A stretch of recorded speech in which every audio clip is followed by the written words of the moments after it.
Los cuerpos y tumbas de los líderes nazis han sido objeto de controversia, misterio y recelo, fundamentalmente debido a la forma en que sus restos fueron tratados tras su muerte y las teorías conspirativas que surgieron en torno a su destino. Basta revisar el caso del mismísimo canciller de Alemania. Tras haberse quitado la vida en el Führerbunker, él y su esposa, Eva Braun, sus cuerpos fueron llevados al jardín de la Cancillería del Reich, donde fueron quemados para evitar que cayeran en manos enemigas. Poco después, los soviéticos entraron en Berlín y recuperaron los restos carbonizados, lo que dio inicio a una serie de traslados y ocultamientos. Finalmente, en 1970, Yuri Andropov, jefe de la KGB, ordenó su exhumación, incineración y dispersión en el río Biederitz para evitar que los restos se convirtieran en un símbolo para neonazis. Solo se conservaron fragmentos de la mandíbula y una parte del cráneo, que luego fueron analizados y confirmados como de Hitler, reforzando la versión oficial de su muerte. Sin embargo, el secretismo soviético alimentó teorías de conspiración que sostenían que Hitler pudo haber escapado, lo cual mantuvo vivas las especulaciones sobre su destino final. En contraste, Karl Dönitz, sucesor de Hitler al frente del Tercer Reich, vivió un destino diferente. Tras la derrota alemana, fue capturado y juzgado en los juicios de Nuremberg, donde recibió una condena de 10 años de prisión. Cumplió su pena y fue liberado, pasando el resto de su vida en Alemania Occidental, donde falleció en 1980. A diferencia de Hitler, Dönitz no dejó tras de sí teorías ni misterios alrededor de su tumba. Su entierro fue convencional y libre de controversia. Los restos de ambos personajes reflejan los destinos opuestos de los líderes del Tercer Reich y los ecos de un régimen cuya historia aún suscita interrogantes y teorías. Aún así, no son los únicos casos llamativos.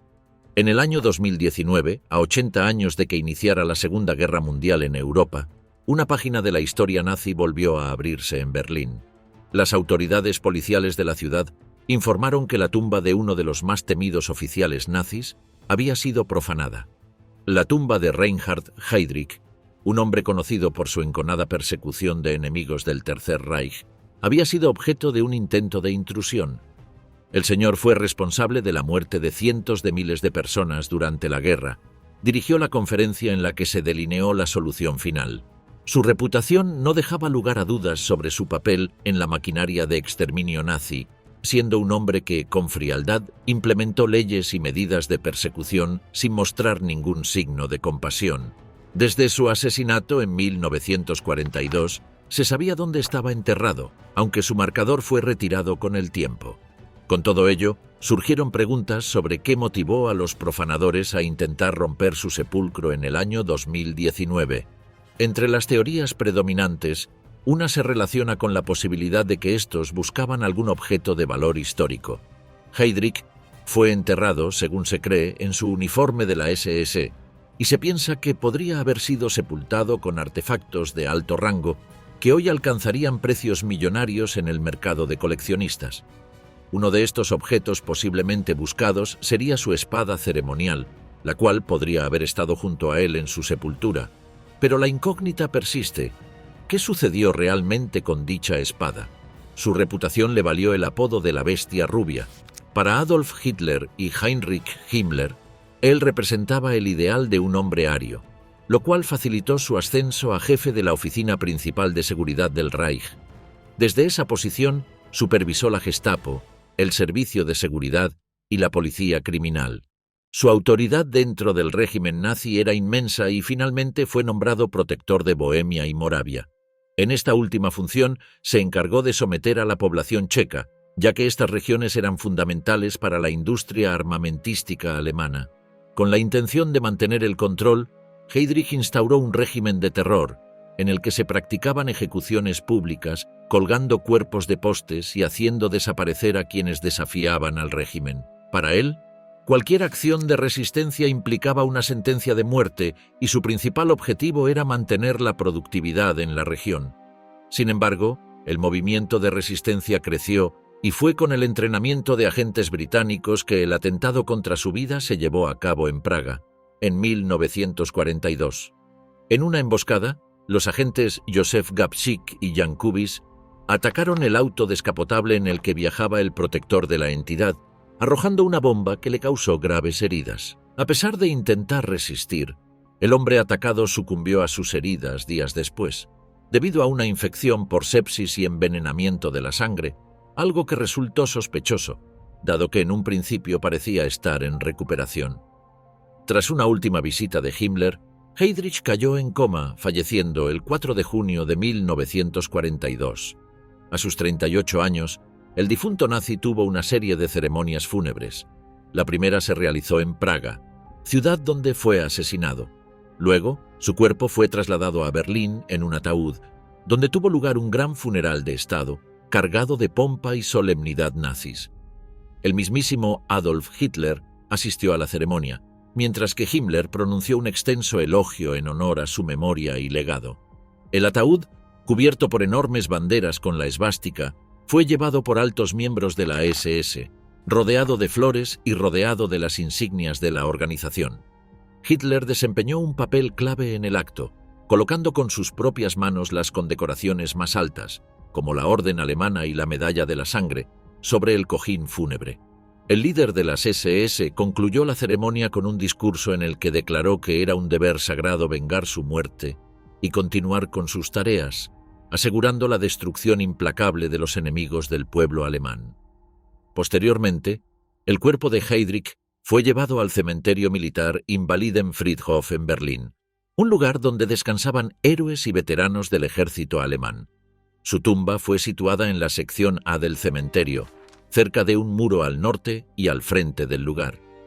A pesar de la magnitud de su funeral, su tumba no fue completada como Hitler había imaginado, pues las circunstancias cambiaron en contra del régimen nazi y la construcción monumental de su tumba quedó inconclusa. Transcurrido algún tiempo, el marcador de su tumba fue retirado y destruido. En las décadas posteriores a la guerra, las tumbas de figuras prominentes del nazismo fueron objeto de disturbios, exhumaciones y controversias. Rudolf Hess, por ejemplo, fue desenterrado y cremado años después de su muerte para evitar actividad neonazi en el sitio. Pero en el caso del fallecido protector de Bohemia y Moravia, esto nunca ocurrió.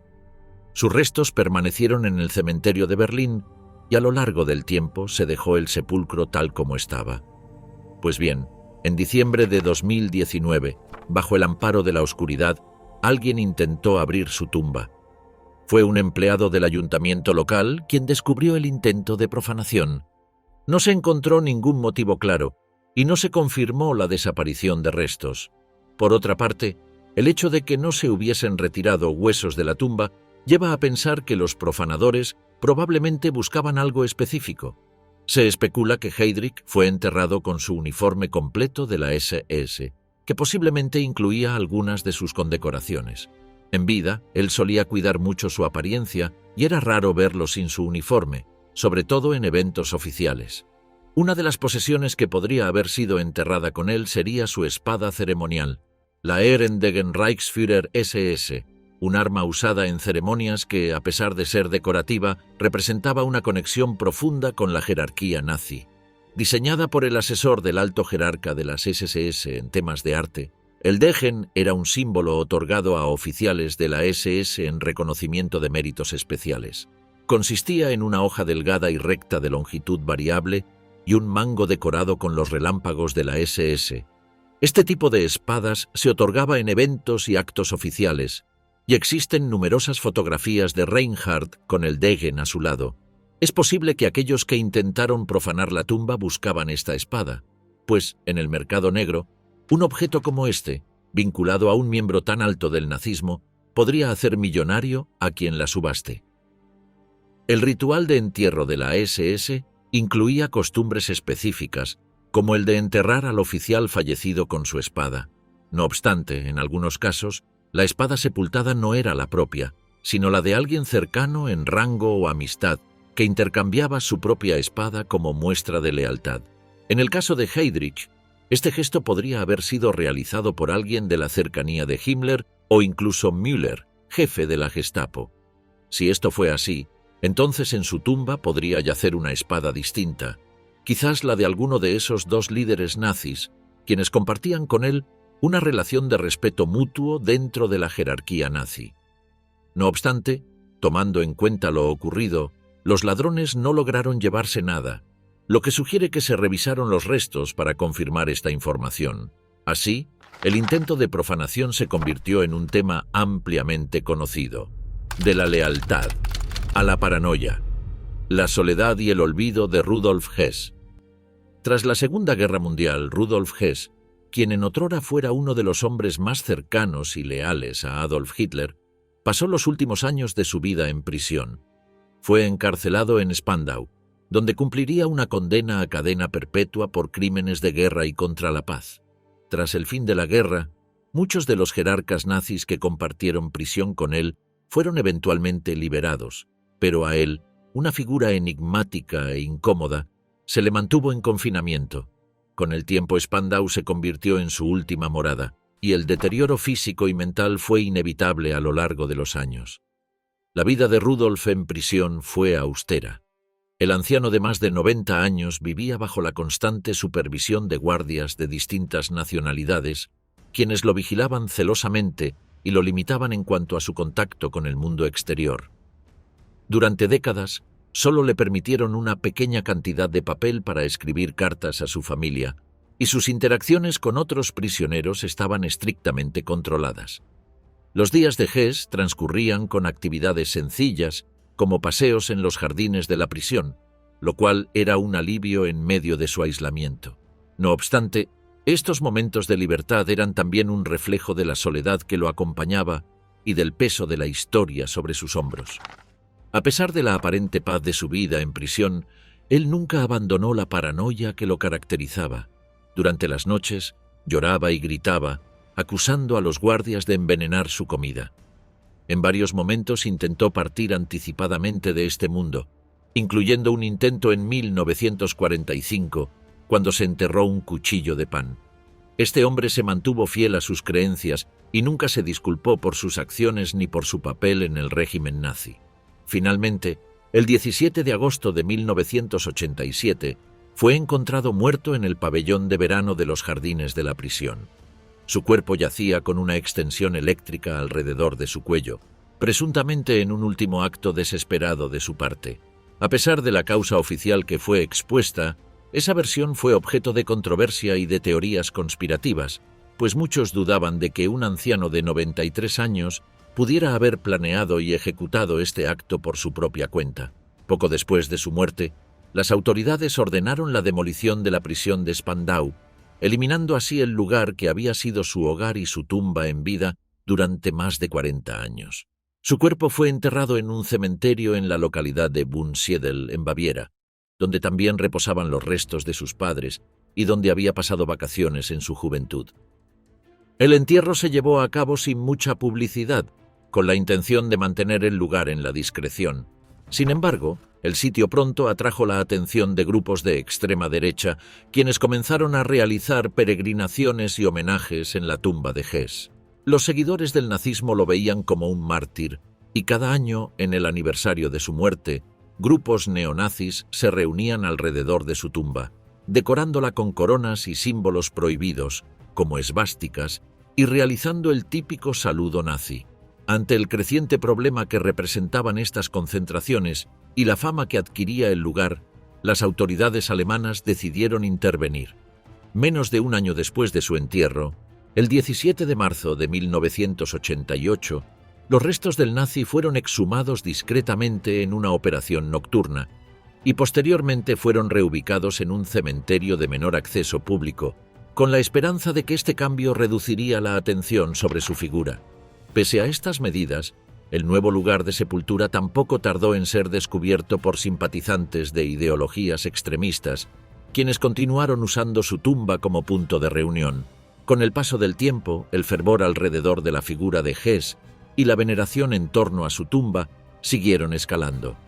Las concentraciones neonazis generaban una tensión creciente en el pueblo, donde sus habitantes se sentían abrumados por la cantidad de visitantes que llegaban cada año para rendir homenaje a un hombre cuya memoria ellos mismos preferían olvidar. Los símbolos nazis y los saludos que se realizaban en el lugar se convertían en una afrenta a la paz de la comunidad, y la presión social comenzó a crecer. alcanzando un punto insostenible. Eventualmente, el ayuntamiento de Wunsiedel decidió no renovar el contrato de la tumba cuando expirara el permiso de uso. Sus descendientes, en especial su nieta, se opusieron vehementemente a esta decisión, alegando que el deseo de su abuelo había sido ser enterrado en ese lugar específico, junto a su familia. Pero, dada la situación, la comunidad consideró que los actos en su tumba se habían vuelto intolerables y un peligro potencial. Finalmente, la noche del 20 de julio de 2011, en una operación cuidadosamente planeada y bajo un manto de silencio absoluto, los restos de Rudolf Hess fueron exhumados por segunda y última vez. En esta ocasión, la decisión era definitiva. Su cuerpo fue llevado a un crematorio cercano, donde sus restos fueron incinerados. Las cenizas fueron entregadas a la familia y, siguiendo las instrucciones oficiales, se dispersaron en el mar, eliminando cualquier posibilidad de que algún sitio físico continuara siendo un punto de referencia para sus seguidores. Su lápida, que llevaba inscrita la frase «Yo me atreví», fue destruida y se retiraron todos los elementos que hicieran referencia al que fuera el lugarteniente de Hitler. En Wunsiedel, la comunidad finalmente respiró aliviada. Para muchos el problema había sido resuelto. La decisión de incinerar y dispersar las cenizas del antiguo lugarteniente en el mar eliminó cualquier vestigio tangible de su tumba, y con ello se buscó erradicar el simbolismo asociado a su figura. Aunque sus restos ya no existen en la tierra, su figura sigue siendo un enigma para los historiadores y un tema de reflexión sobre la lealtad, el fanatismo y las consecuencias de un régimen como el que él ayudó a sostener. Más allá del juicio, el enigma de la tumba de Himmler. En los juicios posteriores a la Segunda Guerra Mundial, numerosos miembros de la SS y altos mandos nazis fueron llevados ante la justicia por sus crímenes. Como ya fue referido antes, entre los ausentes en esos juicios estaba Adolf Hitler, quien antes de permitir que lo capturaran, decidió acabar con su vida en el Führerbunker, en Berlín. No obstante, uno de los nombres más poderosos del Tercer Reich, que tampoco llegó a enfrentarse a un tribunal, fue Heinrich Himmler, jefe de la SS, la organización encargada de la seguridad y represión del régimen nazi, así como del control de los campos de concentración. Se rumoreaba que muchos oficiales de la SS sentían más lealtad hacia él que hacia el propio canciller, lo que convertía a este en una figura de doble filo para el Führer. Pero aquel leal servidor no conocería la justicia en vida. Al igual que Hitler, eligió su propio final, escapando así a cualquier condena formal. El 23 de mayo de 1945, el líder de las SS falleció bajo custodia británica. Estaba huyendo sin aliados ni amistades, mientras las fuerzas aliadas ganaban terreno en Europa y el régimen nazi se caía a pedazos, derrotado. Hitler había ordenado su arresto, y el gobierno que emergió tras su muerte tampoco quería tener nada que ver con él. Consciente de que las potencias aliadas también lo buscaban, Heinrich decidió esconderse. Viajó con unos pocos compañeros, evitando pueblos y ciudades en manos aliadas, hasta que cerca de Bremervörde fue capturado. Para evitar ser identificado, dio un nombre falso, Heinrich Hitzinger. Sin embargo, en el campo de internamiento, a pesar del disfraz que cargaba, fue reconocido y entregó su verdadera identidad. Los británicos no podían creer que tenían a Himmler bajo su custodia. En su posesión, encontraron 2 cápsulas de latón. Una contenía cianuro y la otra estaba vacía. Ante esta revelación, se ordenó una búsqueda exhaustiva y fue trasladado al cuartel del Segundo Ejército Británico en Luneburgo para un registro más exhaustivo. Fue allí donde él, con una última maniobra desesperada, hizo lo que sintió que debía hacer con una de aquellas cápsulas. En cuestión de 15 minutos, falleció. La frustración entre los británicos fue inmensa. Habían tenido en sus manos al criminal de guerra más importante dentro de la jerarquía nazi y, contrario a lo esperado, éste había escapado de su juicio. De haber sido sometido a un tribunal, seguramente habría sido ejecutado, y su conocimiento de los mecanismos internos del partido nazi y la SS podría haber arrojado mayor claridad sobre la estructura y funcionamiento del régimen. Poco después de su muerte, se realizaron 2 máscaras mortuorias de su rostro. Una fue enviada al general Eisenhower, comandante supremo de las fuerzas aliadas y futuro presidente de los Estados Unidos, mientras que la otra fue guardada en secreto, ya que el médico que la realizó decidió hacer una copia adicional. La máscara mostraba un rostro casi burlón, una imagen impactante considerando los crímenes que había cometido durante la guerra. Los rumores sobre el destino del cuerpo de Himmler comenzaron poco después de su autopsia, en la que se detallaron los rasgos de un hombre adulto bien nutrido, de complexión promedio y características faciales sin particularidades notables, a excepción de una ligera desviación en el tabique nasal. Su cerebro fue removido, presuntamente para ser estudiado y comprender la mente de un hombre que, para los aliados, estaba tan asociado con el mal. Sin embargo, más allá de esto, el cuerpo fue entregado a las fuerzas británicas para su entierro, iniciando una cadena de especulaciones sobre su destino final. Hasta el día de hoy, el lugar exacto del entierro de sus restos permanece envuelto en misterio. Se cree que fue sepultado en una zona boscosa cercana al lugar de su muerte, en los alrededores de Lüneburgo Heath, un área forestal de gran extensión en Baja Sajonia. Los soldados encargados de la sepultura se aseguraron de que la tumba no dejara señales visibles, evitando así cualquier intento de convertirla en un lugar de peregrinaje para simpatizantes neonazis. Simplemente no se colocó ninguna lápida ni señal. Lüneburgo Heath, un vasto y frondoso bosque, se convertiría en su último hogar, dificultando así cualquier intento de localizar su tumba en las décadas posteriores. Pero las teorías sobre el destino de sus restos no terminan allí. Se especula que, algunos meses después de su entierro, su cuerpo fue exhumado por las mismas fuerzas británicas para realizar una segunda autopsia. Este segundo examen post-mortem, cuyos resultados permanecen clasificados, se habría llevado a cabo para verificar si, efectivamente, se trataba del antiguo jefe de las SS, quien había muerto en aquella circunstancia. Esta exhumación alimentó aún más las dudas y los rumores sobre el destino de sus restos. Una de las teorías más impactantes sugiere que, tras esta segunda autopsia, el cuerpo de Himmler fue llevado a un campo de concentración cercano. En una especie de justicia poética, sus restos habrían sido incinerados en el mismo tipo de horno donde miles de personas inocentes habían sido cremadas. Esta versión, aunque sin confirmación oficial, habría sido una forma simbólica de devolverle al jefe de la SS el mismo destino que muchos sufrieron bajo su mando. Con todo ello, la historia no termina allí. La información relativa a sus últimos momentos y al lugar exacto de su entierro permanece clasificada en archivos británicos, los cuales no serán accesibles al público hasta dentro de varias décadas. Esto ha permitido que continúen las especulaciones y que la pregunta sobre el paradero de sus restos persista hasta el día de hoy. Algunos creen que, tras la exhumación, el cuerpo fue devuelto secretamente a su tumba en Lüneburgo Heath, donde permanecería oculto bajo el frondoso follaje. Otros afirman que, después de los exámenes post-mortem, los restos de Heinrich pudieron haber sido trasladados a otro lugar desconocido, cubriendo aún más de misterio su destino final. En la actualidad, resulta posible que, décadas después, los restos de Heinrich Himmler sigan bajo tierra en algún lugar de Alemania, ocultos entre la vegetación y el silencio del bosque, mientras los archivos que guardan la verdad permanecen sellados. Brasil como refugio final. El ángel de la muerte y su curioso destino. Joseph Mengele murió el 7 de febrero de 1979, mientras se encontraba en una visita en la costa brasileña de Bertioga. Ese día, después de una vida marcada por el miedo a ser capturado, había decidido salir a nadar. Su salud se había deteriorado con el tiempo y sufría de presión alta y había tenido un infarto tan solo 3 años atrás. Durante esta última salida al agua, el médico sufrió un ataque al corazón que lo dejó incapacitado en medio del mar, incapaz de sostenerse en el agua hasta que lo rescataran.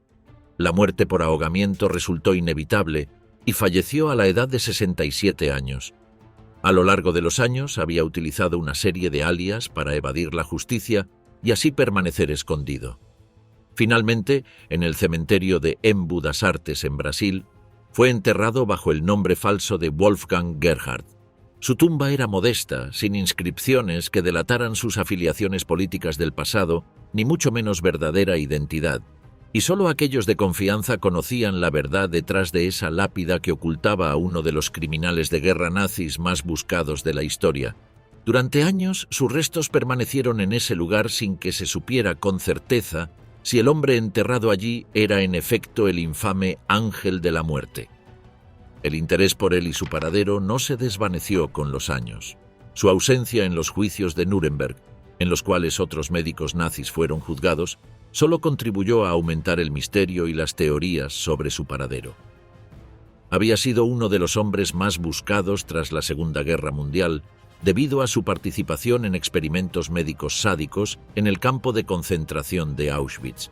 No obstante, el destino había evitado que enfrentara la justicia en vida, por lo cual diversas organizaciones y gobiernos continuaron persiguiéndolo, esperando algún día confirmar su muerte o, mejor aún, llevarlo ante un tribunal.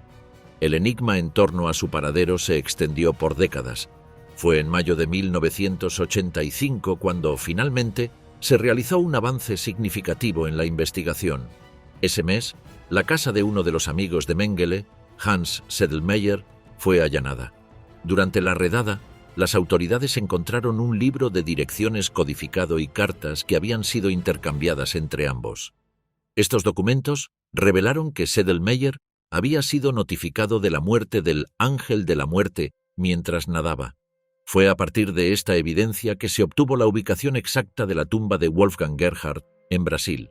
Las autoridades decidieron exhumar los restos el 6 de junio de 1985 con el propósito de verificar si, efectivamente, el cadáver pertenecía a la persona que podría ser. Al abrir la tumba, se recuperaron los restos y comenzó una exhaustiva serie de exámenes forenses. La verificación de la identidad del cuerpo era compleja, ya que los registros médicos previos de Mengele eran limitados. No había radiografías y las comparaciones de huellas dactilares no eran posibles debido al avanzado estado de descomposición de la piel de los dedos. A pesar de esto, los científicos estadounidenses lograron confirmar que el esqueleto correspondía a un hombre caucásico de edad y estatura similares a las de los restos que estaba buscando. Además, la estructura del cráneo coincidía con las características físicas del médico nazi, en especial un arco frontal prominente y un espacio notorio entre los dientes frontales, rasgos que aquel señor tenía de forma distintiva. El análisis detallado del esqueleto reveló una fractura en la cadera. Esta lesión era compatible con un accidente de motocicleta que había sufrido durante su estancia en Auschwitz, lo que reforzaba la hipótesis de que el cuerpo encontrado en la tumba era el suyo.